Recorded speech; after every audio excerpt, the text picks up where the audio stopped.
So what if I told you that one of the most infamous political thinkers in history wasn't really writing about politics at all? What if 500 years ago, he actually laid out the raw, operational blueprint for life itself? Today, we're going to dive into Niccolò Machiavelli, and you'll see how his ideas are less about ruling a kingdom and way more about navigating the brutal, brilliant reality of your own existence. To really get Machiavelli, you have to picture this. This isn't some academic sitting in a comfy chair. This is a man who has been physically broken. He's been stripped of his career, his status, everything he spent his life building. He's been thrown out, exiled, to a beat-up farm. His entire world has collapsed. And in that moment of total ruin, what does he do? He doesn't complain. He starts to write. He starts to describe. And this is everything. His response to all that suffering wasn't bitterness or self-pity. It was clarity, a kind of dangerous clarity. He decided to just lay out what life actually is, not the fairy tale we want it to be, but the raw machine with all its cold gears and levers right there for us to see. Okay, so let's start right there, at the moment that forged his whole philosophy. Because this isn't just backstory. It's really the first lesson. It's about how you build a world inside yourself when the world outside has just tried to burn you to the ground. I mean, just look at how fast this all went down. In 1512, he's a big shot, a respected diplomat. A few months later, he's an enemy of the state, he's being tortured on the rack, and then he's just discarded, forgotten. His entire external reality just gone, wiped out. This right here, this is just a pure act of defiance. Think about it. During the day, he's out getting muddy, arguing over a few cents with the locals. But at night, he performs a ritual. He literally puts on his finest clothes, the clothes of the man he used to be, and he sits down to study the great minds of history. He chose dignity when the world was giving him nothing but humiliation. And out of this ritual comes the first big lesson he learned from all that pain. The universe doesn't care if you're a good person. It doesn't reward hard work or loyalty just 'cause. No, it rewards people who see things clearly, people who see the world, other people, and themselves without any of the comforting filters we like to use. So let's get into what is maybe his most shocking idea. He says if you want to get anywhere in this world, you first have to understand the material you're working with, which is human nature. And his take on it is pretty brutal. Whoa, okay, that sounds really, really cynical, right? It kind of makes you flinch. But hang on.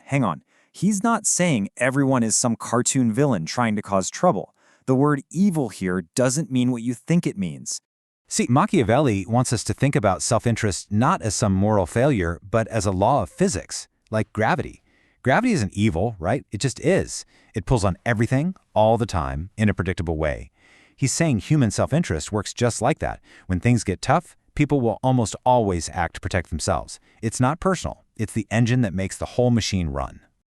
And Machiavelli saw this play out in real life. The Medici family, they'd ruled Florence for generations, but the second a real threat showed up and their leader choked, all that so-called loyalty from the people just, poof, vanished. Not over weeks or days, but in hours. All that praise and support was totally conditional on the stability the Medici were providing. You change the conditions, the loyalty is gone. So this forces us to completely rethink what trust is. Stop thinking of it as this warm, fuzzy feeling. Start seeing it for what it is, a structure, like a bridge. You have to know what it's made of, you have to check it for weak spots, and you got to be honest that under enough pressure, any material can break. Now this isn't about being paranoid, it's just about being a realist. Okay, so if human nature is gravity, then what's the central conflict of life itself? Well, for Machiavelli, it's this constant battle. It's a war between your own power to act and the random chaos of the universe. A battle between two huge forces. On one side, you've got virtù. Now, forget the English word virtue. This has nothing to do with being a good person. Virtù is your ability to get things done. It's your skill, your guts, your strategy, your power to shape the world around you. And on the other side, you've got Fortuna. She isn't good luck. She's the raging, unpredictable river of fate. She's the bad luck, the random events, the stuff that is completely outside your control.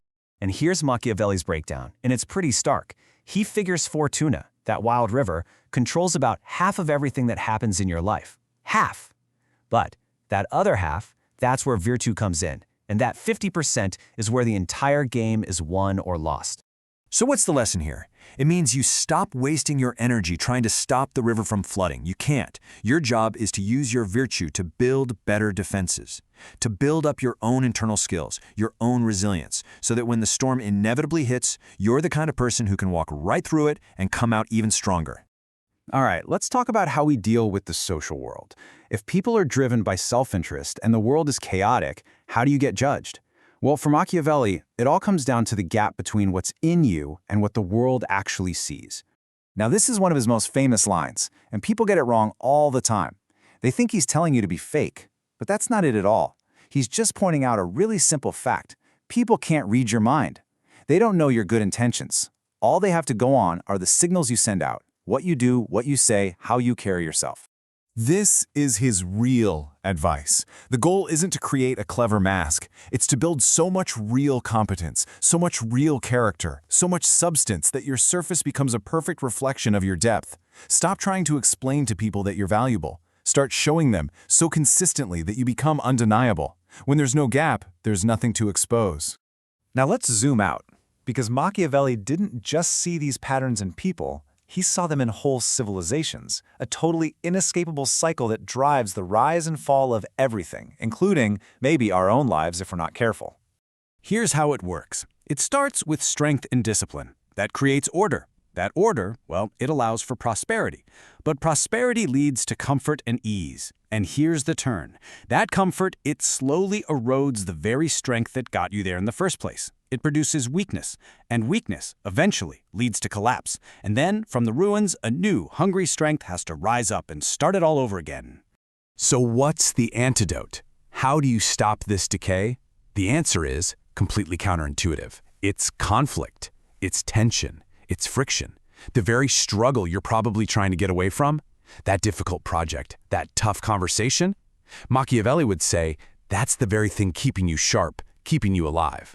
Comfort is just the anesthesia before the rot sets in.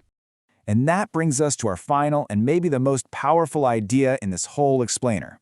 What's the one force that activates our virtue and fights off the decay of comfort? For Machiavelli, it all comes down to a single word. Necessity, when your back is against the wall, when there is no safety net, when you are forced to act or you will fail, that's when you find out who you really are. That's when character is forged. See, comfort gives you a million mediocre options. Necessity burns all of those away until the only thing left is excellence. It forces you to become what the situation demands. So, after all of this grim reality of self-interest, the battle with Fortuna, the cycle of decay, what's the final takeaway? It's that understanding all this isn't a reason to be depressed. It's a call to arms. That feeling you might have right now, that little mental shift, that sudden cold clarity, Machiavelli would say that is your virtù waking up, your effective forces coming online. Your only job now is to not let it go back to sleep.